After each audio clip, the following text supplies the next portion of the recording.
ಕನ್ನಡಿಗರ number 1 choice Kannada matrimony.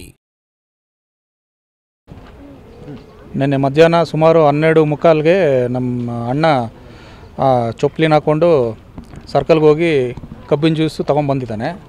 ತೊಗೊಂಬಂದು ನಮ್ಮ ವೈಫ್ಗೆ ಕೊಟ್ಟು ನಮ್ಮ ಮದರ್ ಕೊಡಿ ಅಂತ ಹೇಳಿಬಿಟ್ಟು ಹೋಗಿ ಮಲ್ಕೊಂಡಿದ್ದಾನೆ. ಸೊ ಸ್ವಲ್ಪ 1 ಅವರ್ ಆದಮೇಲೆ ಒಬ್ಬರು ಲೇಬರ್ ಬಂದುಬಿಟ್ಟು ನಮ್ಮ ಮನೆಗೆ ಬಂದಿರ್ತಾರೆ ಏನೋ ಒಂದು ಕೇಳೋದಕ್ಕೆ. ಆವಾಗ ಅವರು ನೋಡಿ ಐಡೆಂಟಿಫೈ ಮಾಡಿದರೆ ಅಲ್ಲಿ ಹಾವಿದೆ ಅಂತ. ಸೊ ಅದನ್ನು ನಮ್ಮ ಫಾದರ್ ಒಬ್ಬರು ಐಡೆಂಟಿಫೈ ಮಾಡಿ ಅದನ್ನು ಅದು ಕೋಲಲ್ಲಿ ಹಿಂಗೆ ಎರಚಿದ್ದಾರೆ. ಅದರಲ್ಲಿ ಚೊಪ್ಲಿ ಒಂದು ಕಡೆ ಬಿದ್ದಿದೆ, ಹಾವು ಸತ್ತು ಬಿದ್ದಿದೆ. ಸೊ ಅದರಿಂದ ನಮ್ಮ ಮದರ್ನ ಕರೀತಾರೆ. ನಮ್ಮ ಮದರ್ ಬಂದು ನೋಡಿದಾಗ ಅವ್ರಿಗೆ ಸ್ಟ್ರೈಕ್ ಆಗುತ್ತೆ, ಇದು ನಮ್ಮ ಮಂಜು ಚೊಪ್ಲಿ ಅಂತ. ಅದರಲ್ಲಿ ಅವನು ಹಾಕ್ಕೊಂಡು ಹೋಗಿದ್ದಾನೆ, ಅದು ಸತ್ತೋಗಿದೆ ಅಂತ ಹೋಗಿ ಮತ್ತೆ ಹೋಗ್ಬಿಟ್ಟು ಬೆಡ್ಡಲ್ಲಿ ಚೆಕ್ ಮಾಡಿದಾಗ ಸೊ ಆವಾಗಲೇ ಅವರು ಡೆತ್ ಆಗಿದ್ದಾರೆ, ಅನ್ಕಾನ್ಷಿಯಸ್ ಸ್ಟೇಜಲ್ಲಿದೆ. ಮೂಗಿನಲ್ಲೆಲ್ಲ ನೊರೆ ಬಂದಿತ್ತು, ಬ್ಲಡ್ ಎಲ್ಲ ಬಂದಿತ್ತು. ಸೊ ಕೊನೆ ಪ್ರಯತ್ನ ವಿಜಯಶ್ರೀ ಹಾಸ್ಪಿಟ್ಲಿಗೆ ಕರ್ಕೊಂಡೋದ್ವಿ.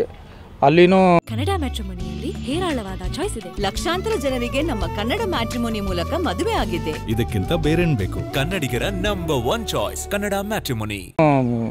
ಚಾನ್ಸ್ ಇಲ್ಲ ಅಂತಂದರು. ಅದು ಫ್ರೆಂಡ್ಸ್ ಒತ್ತಾಯದ ಮೇರೆಗೆ ಅಲ್ಲಿಂದ ಬೈ ಕಾರ್ ಅಪ್ಪಿ ಅವ್ರ ಸಹಾಯದಿಂದ ಫೋರ್ಟಿಸ್ಗೆ ಶಿಫ್ಟ್ ಮಾಡಿದ್ವಿ. ಅಲ್ಲಿ ಎಲ್ಲ ಟೆಸ್ಟ್ ಎಲ್ಲ ಮಾಡಿದ್ರು. ಅವರು ಸಹ ಅದೇ ಹೇಳಿದ್ದು, ಇನ್ನು ಲೇಟ್ ಆಗಿಬಿಟ್ಟಿದೆ, ಡೆತ್ ಆಗೋಗಿದ್ರು ಅಂತ. ಅವ್ರಿಗೆ 2016ರಲ್ಲಿ ಒಂದು ಬಸ್ ಆಕ್ಸಿಡೆಂಟಿಂದ ಒಂದು ಸರ್ಜರಿ ಆಗಿರುತ್ತೆ, ಇಲ್ಲಿ ಸರ್ಜರಿ ಆಗಿರುತ್ತೆ. ಅದರ ಎಫೆಕ್ಟ್ ಬಂದ್ಬಿಟ್ಟು ಫ್ಯೂಚರಲ್ಲಿ ನರ್ವ್ಸ್ಗೆ ಇಂಪಾರ್ಟ್ ಆಗ್ತದೆ, ನಮ್ನೆಸ್ ಸಯಾಟಿಕ. ಅದರಿಂದ ಅವ್ರಿಗೆ ಸೆಲ್ಸ್ ಗೊತ್ತಾಗಲ್ಲ. ಈ ಜೋಮ್ ಹಿಡಿದ್ರೆ ಟಚ್ ಮಾಡಿದ್ರೆ ಯಾವ ಥರ ಸೆಲ್ಸ್ ಇರುತ್ತೋ ಆ ಥರ ಆಗಿದೆ. ಸೊ ಅವ್ರು ಕಚ್ಚಿರೋ ಅವ್ರಿಗೆ ಗೊತ್ತಿಲ್ಲ. ಅವ್ರಿಗೆ ಮೇ ಬಿ ಗೊತ್ತಿದ್ದರೆ ಅಟ್ಲೀಸ್ಟ್ ಅವ್ರು ಅಲರ್ಟ್ ಆಗ್ತಿದ್ರು. ಮಲ್ಕೊಂಡಿದ್ದಾರೆ. ಇನ್ನೊಂದು ಅವರು ಮೇ ಬಿ ಕಾರ್ ತೊಗೊಂಡಿದ್ದಾರೆ, ನೆನೆ ಪೆಟ್ರೋಲ್ ಹಾಕ್ಸ್ಕೊಂಡು ಆ ಜ್ಯೂಸ್ ತೊಗೊಂಡು ಬಂದಿದ್ದಾರೆ. ಕಾರಿಂದ ಇಳಿಬೇಕಾದ್ರೆ ಸ್ವಲ್ಪ ತಟ್ಟಾಡ್ತಾಯಿದ್ರು. ಸೊ ಮನೆಯಿಂದ ಅಲ್ಲಿಗೆ ಒಂದು 400 ಸ್ಟೆಪ್ಸ್ ಇರುತ್ತೆ, ಅಲ್ಲಿಂದ ಅಲ್ಲಿಗೆ ಯಾರೋ ಒಬ್ರು ಡ್ರಾಪ್ ಕೊಟ್ಟಿದ್ದಾರೆ. ಆ ಗಾಡಿಯಿಂದ ಇಳಿಬೇಕಾದ್ರೆ ಸ್ವಲ್ಪ ತಟ್ಟಾಡ್ಕೊಂಡು ಇಳಿತಿದ್ದಾರೆ. ಸ್ವಲ್ಪ ಮುಂದೆ ಬಂದಾದ್ಮೇಲೆ ಅಲ್ಲಿಂದ ನಾರ್ಮಲಾಗಿ ಮಾಡ್ಕೊಂಡು ನಮ್ಮ ವೈಫ್ಗೆ ಹೇಳಿ ಇದನ್ನು ಮದರ್ಗೆಲ್ಲ ಡಿಸ್ಟ್ರಿಬ್ಯೂಟ್ ಮಾಡಿ ಅಂತೇಳಿ ಹೋಗಿ ಮಲ್ಕೊಂಡಿದ್ದಾರೆ ಅಷ್ಟೇ. ಯೂಟ್ಯೂಬ್ ನೋಡ್ಕೊಂಡು ಮಲ್ಕೊಂಡಿದ್ದಾರೆ.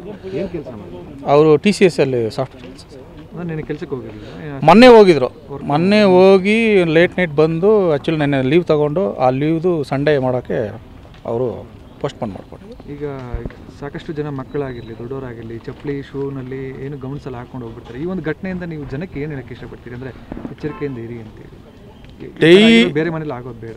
ಆಲ್ರೆಡಿ ಆ ಮನೇಲಿ ಒಂದು ಸತಿ ಹಾವು ಬಂದಿದೆ, ಅಲ್ಲಿಂದ ನಾವು ಅಲರ್ಟ್ ಆಗಿದ್ವಿ.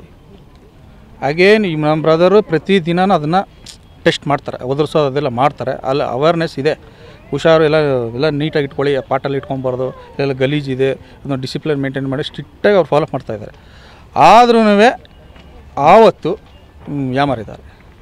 ಜನಕ್ಕೆ ಏನು ಇಷ್ಟಪಡ್ತೀನಿ ಮತ್ತೆ ಇನ್ನೊಂದು ಬೇರೆ ಜನಕ್ಕೆ ನಾನು ಏನು ಹೇಳೋದು ಇಷ್ಟಪಡ್ತೀನಿ ಅಂತಂದರೆ, ದಯವಿಟ್ಟು ಆ ಥರ ಒಂದು ಸ್ಲಿಪ್ಪರ್ನ ದಯವಿಟ್ಟು ಹಾಕಲೇಬೇಡಿ.